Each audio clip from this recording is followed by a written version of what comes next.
of light, sir. Now, with a big round of applause, let's welcome our Honorable Chief Minister Shri Arvind Kejriwal to light the wick of motivation for our young cadets.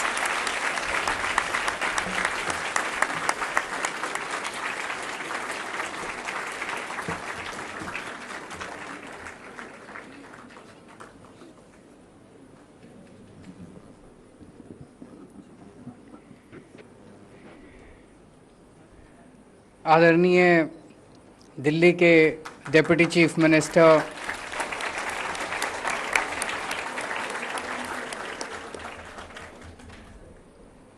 और दुनिया के सबसे अच्छे शिक्षा मंत्री मनीष सिसोदिया जी,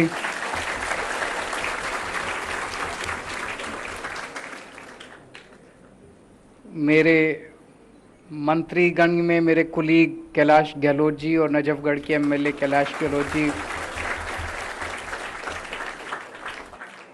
हमारे शिक्षा सचिव अशोक कुमार जी, शिक्षा डायरेक्टर हिमांशु जी, दिल्ली सरकार के अन्य अधिकारीगण, प्रिंसिपल, टीचर्स, कैडेट्स, पेरेंट्स, आप सब लोगों को मेरा नमस्कार, सबको मेरा प्रणाम, जय हिंद।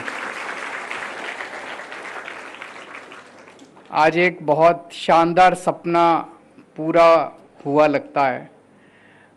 हम लोगों ने साल 2 साल पहले सोचा था कि दिल्ली के अंदर कोई सैनिक स्कूल नहीं है। दिल्ली के जो हमारे बच्चे फौज में जाना चाहते हैं, देश के लिए सेवा करना चाहते हैं, देश के लिए मर मिटना चाहते हैं, देश की सुरक्षा में जाना चाहते हैं, उनके लिए कोई फॉर्मल सिस्टम नहीं है जो उनको फौज में भर्ती करने के लिए तैयार कर सके। बहुत सारे बच्चे अपने से जाते थे, अपने से तैयारी करते थे, एनडीए की भी तैयारी करते थे, अलग अलग एंट्रेंस की तैयारी करते थे, लेकिन कोई फॉर्मल सिस्टम नहीं था जिसके जरिए बच्चे तैयारी कर सकें। अन्य राज्यों के अंदर कई सारे सैनिक स्कूल थे, दिल्ली के अंदर ऐसा कोई स्कूल नहीं था। तो हमने सोचा दिल्ली के अंदर एक स्कूल होना चाहिए। 1 साल पहले हमने इसकी तैयारी शुरू की। जब तैयारी शुरू की थी तो हमें उम्मीद नहीं थी कि 1 साल के अंदर ही बन के तैयार हो जाएगा और पहला बैच 1 साल के अंदर आ जाएगा। तो इसके पीछे जितने भी लोग लगे,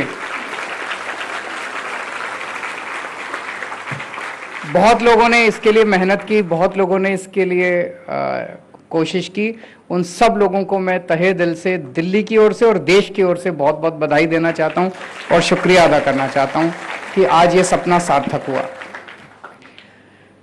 अभी मैं घूम के आया पूरे स्कूल के अंदर, क्या शानदार स्कूल बना है कि नहीं है? So all of you are very proud कि आप पहला बैच हैं इस स्कूल के, जो इतना शानदार स्कूल, सैनिक स्कूल बना है ये। और यहाँ पे जितने पेरेंट्स आए हैं उन सारे पेरेंट्स को भी मैं बहुत बहुत बधाई देना चाहता हूँ। बड़ा टफ कंपटीशन था, मुझे बताया गया 18,000 बच्चों ने अप्लाई किया था। उस 18,000 बच्चों में से आपके बच्चे जो हैं वो क्वालिफाई करके और यहाँ पे पहुँचे हैं। और जब इतना टफ कंपटीशन देके स्कूल में एडमिशन लिया है तो ऊपर वाले से गुजारिश करता हूं और मुझे पूरी उम्मीद है कि आपके बच्चों का एनडीए में भी होगा और जहां जहां पेपर देंगे आगे वाले पेपर भी वो जरूर क्लियर करेंगे। मैं भी पढ़ रहा था, एक तो पूरा कंप्लीटली फ्री एजुकेशन है, यहाँ पे सब कुछ फ्री है बच्चों के लिए, ताकि यहाँ पे कोई गरीब और अमीर के बीच का डिफरेंस ना हो सके, किसी को ये ना पता चले कौन किस बैकग्राउंड से आया, सबकी एक जैसा सबका माहौल है। तो जो हम सपना देखा करते थे अपने आंदोलन के टाइम में, मैं और मनीष जी आंदोलन से निकले हुए हैं, हम लोग सोचते थे कि देश के अंदर एक समान शिक्षा प्रणाली होनी चाहिए जिसमें अमीरों के और गरीबों के बच्चे एक साथ बैठ के पढ़ें। आज इस स्कूल के अंदर भी वही है। मैंने वैसे ही अभी मैं एक जब क्लास में गए कौतूहलवश मैंने पूछ लिया, मैंने कहा कितने बच्चे सरकारी स्कूल से आए? ऑलमोस्ट 80-90% बच्चे सरकारी स्कूल से आए हुए हैं और 10-15% बच्चे प्राइवेट। और बेस्ट एजुकेशन मिल रही है, बेस्ट फैसिलिटीज़ मिल रही है, स्टेट ऑफ द आर्ट सारी फैसिलिटीज़ मिल रही है। यहाँ पे मुझे बताया गया है कि सारी वो ऑफिसर लाइक क्वालिटीज़ सिखाई जाएंगी जो आर्मी में होती है ना, ऑफिसर लाइक क्वालिटीज़ फौज में होती है। Through individual and group task, mock interviews करवाए जाएंगे, साइकोमेट्रिक टेस्ट करवाए जाएंगे, पर्सनालिटी डेवलपमेंट वर्कशॉप्स होंगी। बड़े बड़े स्कूलों में नहीं होता यह सब, आप सबको मिलेंगी ये सब। एनडीए के लिए, नेवल एकेडमी के लिए, यूनिफॉर्म्ड सर्विसेज के लिए जितने एंट्रेंस एग्जाम्स हैं, जितनी एंट्रेंस वो हैं, उनके सब के लिए आपको तैयार किया जाएगा। जैसे अभी अब जिस स्कूल उसमें क्लास में गए, हमने पूछा क्या पढ़ा रहे हैं, तो टीचर ने कहा ट्रिग्नोमेट्री। बोले ट्रिग्नोमेट्री पे ज़्यादा ध्यान दे रहे हैं क्योंकि 10 क्वेश्चन ट्रिग्नोमेट्री के आते हैं एनडीए में। मुझे बहुत अच्छा लगा सुन के कि पेपर के हिसाब से करा रहे हैं कि ज़्यादा से ज़्यादा बच्चे जो हैं वो क्वालिफाई करें और एनडीए के अंदर जाएं। यहाँ पे आपको हम रिटायर्ड सर्विंग ऑफिसर्स जो हैं फौज के, उन एक्सपर्ट्स को बुलाएंगे, उन एक्सपर्ट्स से आपको कोचिंग करवाएंगे। जो ट्रेन्ड इंस्ट्रक्टर्स हैं उनको बुलाया जाएगा, उनसे आपको कोचिंग करवाई जाएगी। हॉस्टल फैसिलिटीज़ बहुत अच्छी हैं और ये Delhi board of school education से एफिलिएटेड है। दिल्ली के जितने बच्चे हैं, दिल्ली के स्कूलों से पास आउट, दिल्ली के रहने वाले, ये यहाँ पे एडमिशन उन सभी बच्चों का होता है। शहीद भगत सिंह के नाम पे स्कूल का नाम रखा गया है, वो सोच समझ के रखा गया है, ऐसे ही नहीं रखा गया। 23 साल की उम्र के अंदर उस युवा ने अपनी जान दे दी, कुर्बानी दे दी, फांसी पे चढ़ गया था। अब हमें कई बार ध्यान नहीं आता कि आज़ादी कैसे मिली थी, कितने लोगों ने कुर्बानी दी थी, किस तरह से आज़ादी मिली थी। बहुत लोगों ने कुर्बानी दी थी। अब तो हम अपना 23 साल की उम्र में तो लड़के अपनी गर्लफ्रेंड ढूंढ रहे होते हैं, नौकरी ढूंढ रहे होते हैं। कौन देश के बारे में सोचता है 23 साल की उम्र में? तो शहीद आज़म भगत सिंह के नाम से इस स्कूल को इसीलिए रखा गया कि एक एक बच्चा जो इस स्कूल से निकल के जाए वो देश के लिए मर मिटने का जज्बा लेके जाए, वो शहीद आज़म से इंस्पायर होकर बाहर निकले।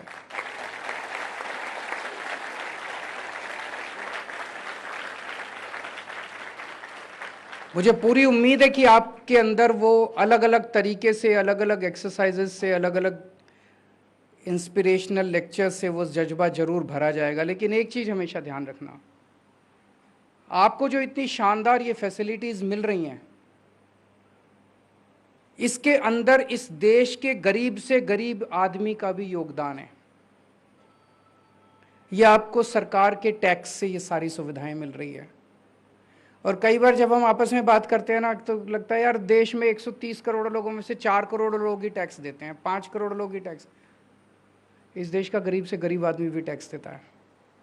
बाजार से जब वो आटा खरीदता है, पेंसिल खरीदता है, पेन खरीदता है, भिखारी भी जब बाजार से चावल या आटा खरीदता है, दाल खरीदता है, तो उसके ऊपर टैक्स लगता है, जीएसटी लगता है, एक्साइज ड्यूटी, तरह तरह के टैक्स लगते हैं। तो एक गरीब से गरीब आदमी भी टैक्स देता है। उस टैक्स के पैसे से सरकार चलती है, उस टैक्स के पैसे से आपका ये स्कूल चलता है। तो आपको बनाने में इस देश के गरीब से गरीब आदमी का योगदान है, उसको हमेशा याद रखना। कई बार एक घमंड आ जाता है, यार 18,000 बच्चों ने परीक्षा दी थी, मैं तो क्वालिफाई होके आया हूँ, मैं तो ये हूँ, मैं तो वो हूँ, एक घमंड आ जाता है। ये याद रखना कि आपकी इस पूरी पढ़ाई के अंदर इस देश का गरीब से गरीब आदमी कंट्रीब्यूट कर रहा है। यहाँ से पास आउट होके आपको उसका एहसान चुकाना है। ये तो हो गई ट्रांजैक्शनल बात। लेकिन एक कहा जाता है ना, you should not ask what your country has given you, you should ask what you have given to your country. अगर देश ने आपके लिए कुछ भी नहीं किया, भारत हमारी माता है, माँ के लिए, माँ से कभी ये थोड़ी पूछते हैं, माँ का तो प्यार होता है। तो हमारी माता के लिए, भारत माँ के लिए हमेशा सब कुछ न्यौछावर करने के लिए our entire life has to be dedicated towards that. मैं भी आईआईटी खड़गपुर में पढ़ता था, 89 में पास आउट हुआ। जब मैं आईआईटी में पढ़ता था, हमारी ट्यूशन फीस 30 रुपये होती थी, 30 रुपये महीना। आईआईटी की पढ़ाई, वहाँ पे इतनी शानदार लैब्स होती थी, इतनी शानदार फैसिलिटीज़ होती थी, इतना शानदार कैंपस था हमारा आईआईटी में। 30 रुपये महीने में तो वो पढ़ाई नहीं हो सकती ना। इसका मतलब देश मेरे लिए कितना कुछ कर रहा था। उसी टाइम सोचा था हम लोगों ने कि कई बच्चे बाहर चले गए, विदेश चले गए, विदेश जाके सेटल हो गए। कई लोग जब आप उनसे बात करो वो कहते हैं यार भारत में क्या रखा है, सारे सिस्टम खराब हैं, I don't want to live here anymore, ऐसे कई लोग बोलते हैं और चले जाते हैं। अगर सारे ही बाहर चले गए तो भारत को ठीक कौन करेगा? अपना ही तो देश है। फिर भारत को ठीक करने वाला कौन? हमें ही तो ठीक करना है। जैसा भी है भारत हमारा है, जैसा भी है मेरा देश हमारा है, इसको ठीक भी हमें ही करना है। तो हम सबको मिलके इसको ठीक करना है। तभी मैंने सोचा था बाहर नहीं जाएंगे, यहीं रहेंगे, यहीं लड़ेंगे, यहीं मरेंगे, यहीं कटेंगे और यहीं रह के ठीक करेंगे अपने देश को। तो देश के लिए अपने को जीना है, देश के लिए मरना है। इस भावना के साथ आप सब लोग 12वीं के बाद दुनिया में कदम रखेंगे। मैं पूरी उम्मीद करता हूँ यहाँ पे जितने बच्चे आ रहे हैं, बहुत कठिन टेस्ट दे के आ रहे हैं, बहुत कठिन सिलेक्शन प्रोसेस है। मैं पूरी उम्मीद करता हूँ कि आप लोग का सबका जो आपने सपना देखा, हर बच्चे का अपना सपना होता है 11वीं 12वीं के अंदर, मैं ऐसे करूँगा, मैं वहाँ जाऊँगा, मैं ये, भगवान आपका सबका, हर बच्चे का सपना पूरा करे और आप बाहर निकल के जिस भी क्षेत्र में जाएं उसी क्षेत्र में खूब तरक्की करें और खूब देश की सेवा करें। जय हिंद।